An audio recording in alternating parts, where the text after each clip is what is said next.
मूकं करोति वाचालं पङ्गुलङ्घिते गिरिहं यत्कृपातमहं वन्दे परमानन्दं माधवम्।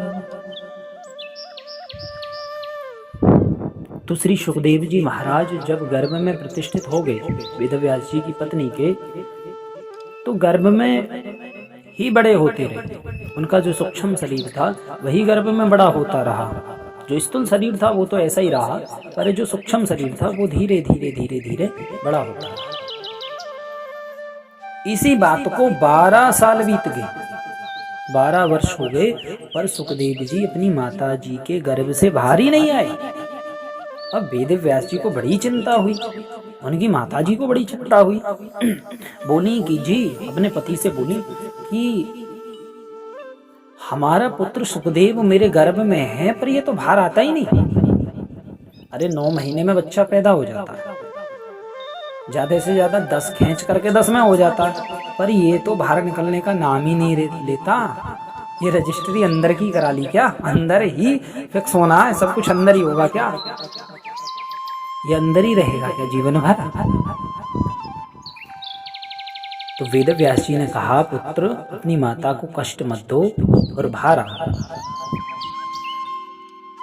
तो अंदर से गर्भ से आवाज आती है, पिताजी ये भगवान की माया इतनी बलवती है कि जब भी जीव गर्भ से बाहर आता है तत्काल ये माया उसे बंधन में ले लेती है, और माया बंधन में लेकर केवल उसे जगत के ही प्रपंच में फंसा देती है।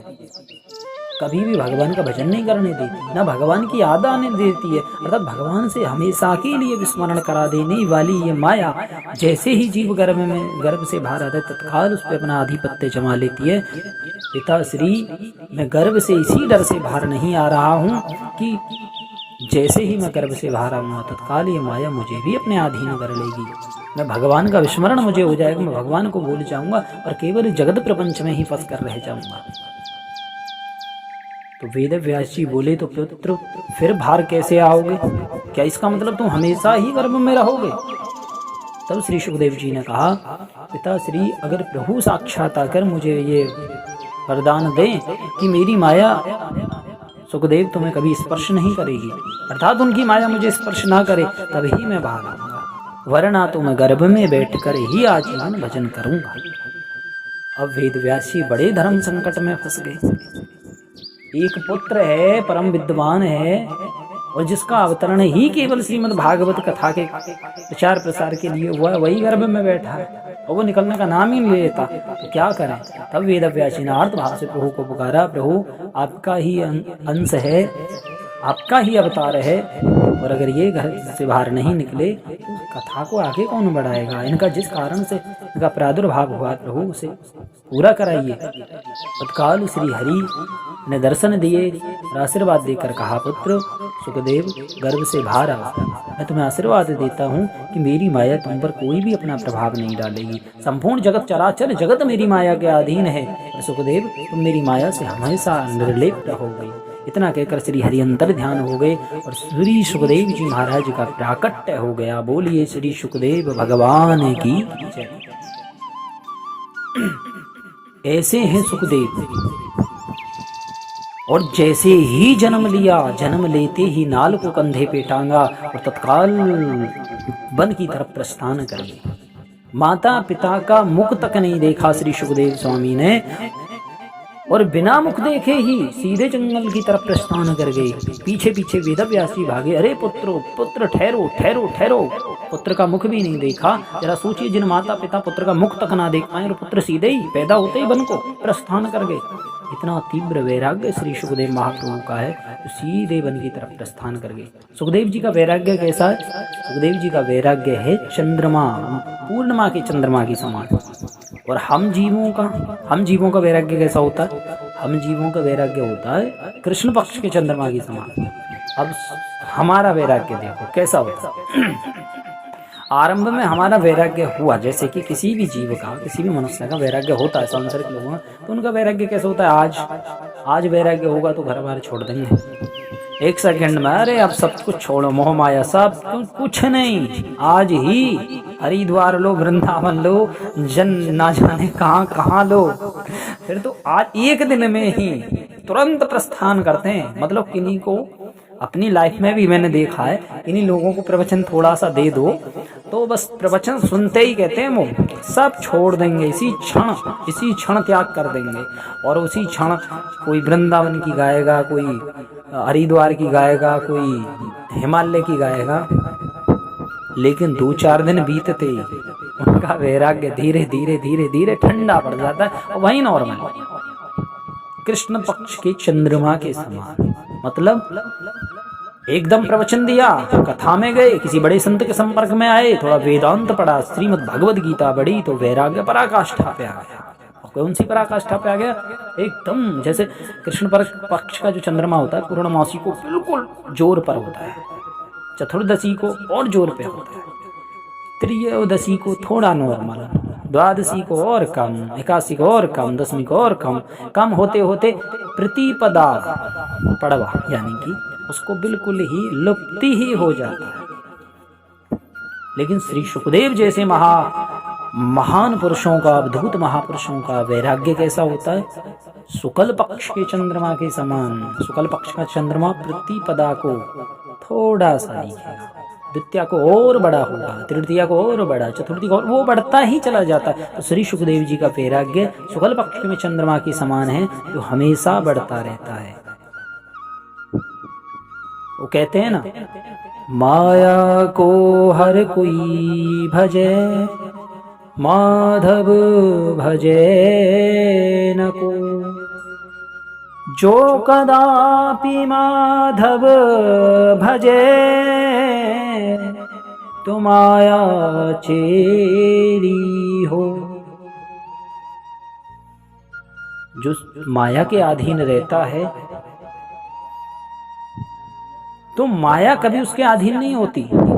अगर माया के हम अधीन हैं तो माया तो हमें नचाएगी, लेकिन जो माधव के चरण पकड़ लेता है, जो माधव के अधीन हो जाता है, तो माया तो उसकी दासी बन जाती है। और यही श्री सुखदेव जी महाराज, सुखदेव जी महाराज निकल गए वन की तरफ, जाते हैं और वन की तरफ आगे और भी लीला है वर्णन कि सुखदेव स्वामी जब जाते हैं तो वेद व्यास जी उनके पीछे पीछे जाते हैं और पीछे पीछे भागकर, हाय सुखदेव, हाय बेटा, एक बार दर्शन तो दो, पुत्र दर्शन तो दो। तभी वृक्षों में से आवाज आती है, वेद व्यास जी आप जिस पुत्र को ले जाना चाहते हो, ये साक्षात परमहंस महापुरुष हैं, इनकी दृष्टि में सब भगवत दृष्टि है, जड़ चेतन सब वृक्ष भी आवाज दे रहे हैं कि आप वापस लौट जाइए, ये परमहंस महापुरुष, इनका अवतरण ही जगत कल्याण के लिए हुआ है। और जब वृक्षों में से ऐसी ध्वनि सुनती हैं तो वेद व्यास जी आश्चर्यचकित रह जाते हैं कि ऐसा मेरा पुत्र कि जड़ चेतन भी जिसका गुणगान कर रहे हों। रास्ते में एक नदी पड़ती है और नदी में गंधर्व कन्याएं स्नान कर रही होती हैं, और जैसे ही सुखदेव जी वहां कर निकलते हैं तभी वो उन्हें देखकर, सुखदेव जी को देखकर ऐसे ही स्नान करती रहती है। और जैसे ही वेद व्यास जी वहां कर निकलते हैं तभी वो अपने वस्त्र पहन लेती है। और जब वस्त्र पहन ली तो वेद व्यास जी को बड़ा आश्चर्य होता है, अरे किशोर अवस्था का मेरा पुत्र यहाँ कर निकला, इनके सामने कर, और ये ऐसे ही नहाती नहीं। और मैं इतना बुजुर्ग महात्मा, मेरी आयु का ही पता नहीं है इनको कि कितने हजारों वर्षों मेरी आयु हो गई, और एक ब्रह्म ऋषि, और उसके सामने तत्काल वस्त्र पहन लिए, ऐसा क्यों, ऐसा भेदभाव क्यों? तब उनके जाकर उनके पास पूछा, देवियों मेरा पुत्र किशोर अवस्था में यहाँ कर निकला है, उसके सामने तो मैं वस्त्र पहनने चाहिए थे, लेकिन उसको देखकर वस्त्र नहीं पहने, पर मुझको ही देखकर क्यों पहने? तब उन देवियों ने कहा, ऋषिवर आपके पुत्र परमहंस महात्मा हैं, वो ब्रह्मभूत महापुरुष हैं, उनकी दृष्टि में न हम स्त्री हैं न पुरुष, उनकी दृष्टि में स्त्री पुरुष का कोई भेद ही नहीं है, संपूर्ण चराचर जगत उनकी दृष्टि में एकमात्र ब्रह्म है, एकमात्र ब्रह्म के अलावा उनकी दृष्टि में कोई सत्ता ही नहीं है, जगत की किंचित मात्र सत्ता नहीं है, वो आत्म स्थिति में जीने वाले परम वीतराग महापुरुष हैं।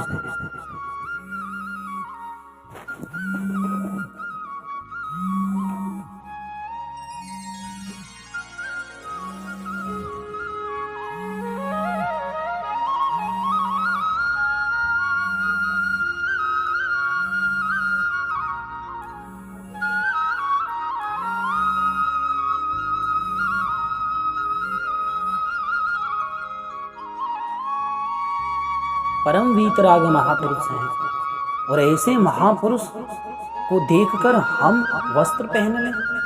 अरे हमारे सामने तो हमें ये लग ही नहीं रहा है कोई पुरुष जा रहा है, हमें तो सिर्फ यही लग रहा है एक ब्रह्म तत्व जा रहा है, अर्थात एक आत्मा। उनके लिए स्त्री पुरुष का कोई भेद ही नहीं है, सर्वत्र ब्रह्म दृष्टि है, केवल एक परमात्मा का ही उनकी दृष्टि में सर्वत्र वासुदेव सर्वम सर्वखिलमिदं ब्रह्म। तो हम किसको देखकर वस्त्र पहने? आपकी दृष्टि में अभी हम स्त्री हैं, इसलिए आपको देखकर हमने वस्त्र पहने। और जब वेद व्यास जी ने यह सुना कि मेरा पुत्र इतना परमहंस है, तत्काल खुशी के आंसू आए और पुनः वापस लौट। अब वेद व्यास जी एक बार वेद व्यास जी बहुत व्यथित हुए। उनका मन अंदर से कुछ अशांत रहने लगा, बहुत अशांत रहने लगा, और बड़े चिंतित होने लगे कि समझ कुछ नहीं आ रहा। कभी कभी ऐसा होता है लोगों की कि एकदम से उनका मन ना बहुत अशांत हो जाता है, बहुत अशांत। आपने खुद अपने साथ भी देखा होगा कि कुछ बात नहीं होगी, कुछ भी बात नहीं होगी, ना किसी से लड़ाई होगी, ना किसी से झगड़ा होगा, कुछ भी नहीं होगा, पर अंदर से मन अशांत हो जाएगा। और इतना अशांत हो जाएगा कि जिसका मतलब कुछ कहा ही नहीं जाएगा एकदम से। और ऐसा लगेगा कि ऐसा हमारे साथ हो क्यों रहा है, आखिर इसका कारण क्या है जो हमारा मन इतना अशांत हो रहा है। तो ऐसे ही एक बार वेद व्यास जी का मन बहुत ज़्यादा अशांत हो गया, और इतना अशांत हो गया कि वेद व्यास जी को खुद समझ में नहीं आया क्या करिए, क्या हो गया। तभी नारद जी आए, और नारद जी ने कहा, वेद व्यास जी की जब ये स्थिति देखी नारद जी ने, तो वेद व्यास जी को बड़ा आश्चर्य हुआ कि नारद जी ने जब वेद व्यास जी की स्थिति देखी तो नारद जी को बड़ा आश्चर्य हुआ कि हमेशा प्रसन्न रहने वाले महापुरुष और ऐसी स्थिति में मुंह लटकाए बैठे। तो वेद व्यास जी से पूछा, अरे प्रभु, आप हमेशा प्रसन्न रहने वाले महात्मा और एक ब्रह्म ऋषि ऐसे मुंह लटकाए बैठे, कुछ समझ नहीं आया, ऐसे क्यों मुंह लटकाए बैठे हो, क्या कारण है इसका? तब वेद व्यास जी ने अपनी सारी बातें कि मुझे खुद समझ में नहीं आता कि मैं चिंतित क्यों हूँ, इतना व्यथित क्यों हो गया हूँ। मैंने वेदों का विभाजन किया, शास्त्रों को लिखा और पुराणों का भी वर्णन किया, वेदों में से शास्त्रों पुराणों का वर्णन कर दिया, पर अभी तक मुझे शांति नहीं मिली। मुझे ऐसा लगता है कि अभी भी कुछ लिखना बाकी रह गया है, कुछ तो है जो मैं नहीं लिख पाया हूँ, और बेचैनी हो रही है, इतनी बेचैनी होती है कि कुछ है, अभी मेरा जीवन सार्थक नहीं है। तभी नारद जी मुस्कुराए और नारद जी ने कहा, वेद व्यास जी, आपने वेदों को लिखा, वेदों का विभाजन किया, एक वेद से 4 वेद बना दिए, आपने शास्त्रों का भी विभाजन कर दिया, पुराणों का भी विभाजन कर दिया, लेकिन अभी जो लिखना चाहिए था वो आपने नहीं लिखा, क्योंकि आपने जितने भी पुराण लिखे उन पुराणों में भगवान, जितने भी भगवान के स्वरूप, देव स्वरूप हैं, एक एक देवता को उठाया और उन्हीं को भगवान बना के सिद्ध कर दिया। अर्थात आपने अभी वास्तविक नारायण श्री हरि जो पूर्ण ब्रह्म परमात्मा है उनका वर्णन नहीं लिखा किसी भी शास्त्र में। और जब तक तुम श्री भगवान का वर्णन नहीं लिखोगे, श्री प्रभु का, तब तक तुम्हारा जीवन सार्थक नहीं होगा, तब तक तुम्हारी ये शांति मिटने वाली नहीं है, अशांति में, तब तक ये तुम्हारी अशांति मिटने वाली नहीं है। इसी कारण से तुम्हारे मन में अशांति हो रही है। इसका प्रायश्चित करने के लिए आप श्रीमद् भागवत महापुराण भगवान श्री नारायण हरि का जो लीला कथाएं हैं उनका गायन करो, तत्काल तुम्हें शांति मिलेगी। तब वेद व्यास जी ने कहा, पर मैं कैसे लिखूं? तब श्री नारद जी ने कहा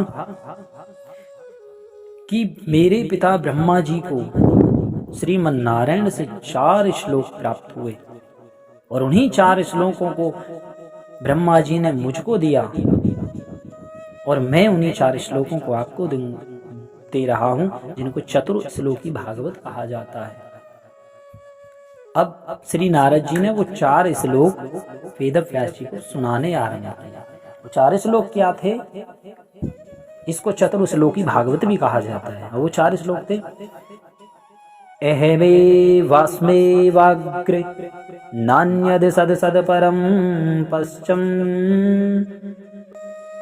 एहमे वास्मे वाग्रे नान्यद यत सद सद परम पश्चादहं यदेतच्च यो अवशिष्येत स्वस्म्यहम् रिस्ते अर्थम यत प्रतीयेत न प्रतीयेत चात्मनि तद विद्यादात्मनो माया यथा भासो यथा तमः यथा महान्ति भूतानि भूतेषु चावचेष्वनु प्रविष्ठानि प्रविष्ठानि तथा तेषु न तेष्वहम् एतावदेव जिज्ञासं तत्त्वजिज्ञासुनात्मनः अन्ववेतिरेकाभ्यां यत् स्यात् सर्वत्र सर्वदा। हे मेवास मेवाग्रे, सृष्टि से पहले केवल मैं था, सृष्टि बनने के बाद भी केवल मैं हूँ, और सृष्टि नष्ट होने के बाद भी केवल मैं ही बचूंगा। अर्थात जिस प्रकार से एक मकड़ी, इसको ऐसे समझिए, एक मकड़ी जब एक जाला पैदा करती है तो वो जाला अपने से ही पैदा करती है और उसी में खुद ही रहती है और उस जाले को खुद ही निकल जाती है। पहला दृष्टांत। तो जाला अलग से तो नहीं था, मकड़ी के अंदर से था और मकड़ी ही उसमें रह रही थी और फिर वो निकल जाती है। ठीक ऐसे ही एक परमात्मा संपूर्ण जगत को अपने से ही प्रकट करते हैं, खुद ही उसमें जीव रूप से विहार करते हैं और खुद ही उसे अपने में महाप्रलय में विलीन कर लेते हैं। दूसरा दृष्टांत, जल और बर्फ। बर्फ जल से ही पैदा हुई है, अर्थात जल से ही बर्फ बनती है, पिघलने के बाद भी जल ही बन जाती है। तो ऐसे ब्रह्म परमात्मा, जल परमात्मा है और ये संपूर्ण जो जगत है ना, ये बर्फ है। बनने के बाद भी बर्फ जल ही है। अब कोई कहे बर्फ अलग है जल अलग है, ऐसा नहीं। बर्फ कब है बर्फ? वो ठोस हो गई, जल ठोस हो गया तो बर्फ हो गया, लेकिन वो है तो जल ही। बर्फ के बाद भी वो जल ही है और पिघलने के बाद भी वो जल ही है। ठीक इसी प्रकार सृष्टि बनने पर भी ये जगत भगवान का ही स्वरूप है, अर्थात भगवान ही सृष्टि बने हुए हैं और सृष्टि से पहले भी भगवान ही भगवान है। सृष्टि बनने के बाद भी जगत भी बन गए माया से। माया से लगता है कि ये जगत है, ये फलाने हैं, ये ढिकाने हैं, ये है, ये बेटा है, ये बेटी है, ये माँ है, ये बहन है, सब कुछ भगवान की ही लीला है, प्रपंच है, माया। जीव जब माया का आलिंगन करते हैं तो वो सृष्टि बन जाते हैं अंगीकार करके। तो गीता में कहते हैं ना, मैं अपनी माया को अंगीकार करके ही, है ना। तो भगवान अपनी माया को अंगीकार करके सृष्टि रूप में परिणत होते हैं, अर्थात सृष्टि रूप बनाते हैं। तो इस सृष्टि रूप में बने हुए भी भगवान है, इन्हीं को भगवान का विश्व रूप कहा जाता है। विराट रूप विश्व रूप, अर्थात भगवान का विराट रूप विश्व रूप अनेक नामों से शास्त्रों में कहा गया। तो ये सब भगवान का ही स्वरूप है और महाप्रलय में भी जगत को विलीन कर देते हैं, स्वयं भगवान ही रह जाते हैं। तो ऐसे ये 4 श्लोक श्रीमद् भागवत जी के वेद व्यास जी को नारद जी ने दिए और इन्हीं 4 श्लोकों से वेद व्यास जी ने समाधि लगाकर 18,000 श्लोकों का निर्माण कर दिया, जिसको श्रीमद् भागवत महापुराण कहते हैं। बोलिए श्रीमद् भागवत महापुराण की जय। तो श्रीमद् भागवत महापुराण का निर्माण कर दिया और उसी श्रीमद् भागवत महापुराण को कैसे सुखदेव जी को प्राप्त हुई, कैसे सुखदेव जी पुनः वापस आए और श्रीमद् भागवत के श्लोकों का गायन करते करते कैसे सुखदेव जी वन से वापस आए, ऐसी क्या थी, किस लीला, ऐसा क्या किया वेद व्यास जी ने। तो सुखदेव स्वामी स्वयं चले आए, खिंचकर चले आए। और किससे खिंचकर चले आए? श्रीमद् भागवत जी के जो श्लोक थे ना, उन श्लोकों का आकर्षण प्रभाव ऐसा था जिससे श्री सुखदेव जी उन्हें खिंचकर वापस चले आए। श्रीमद् भागवत श्रवण कैसे वेद व्यास जी ने सुखदेव जी को कराई और कैसे सुखदेव जी आए, क्या लीला हुई क्या नहीं हुई, ये अगले वीडियो में हम आपको श्रवण कराएंगे। हमारी इस कड़ी से आप जुड़े रहिएगा और तब तक के लिए जय श्री राधे, हर हर महादेव, जय जय श्री राधे, जय जय श्री राधे श्याम।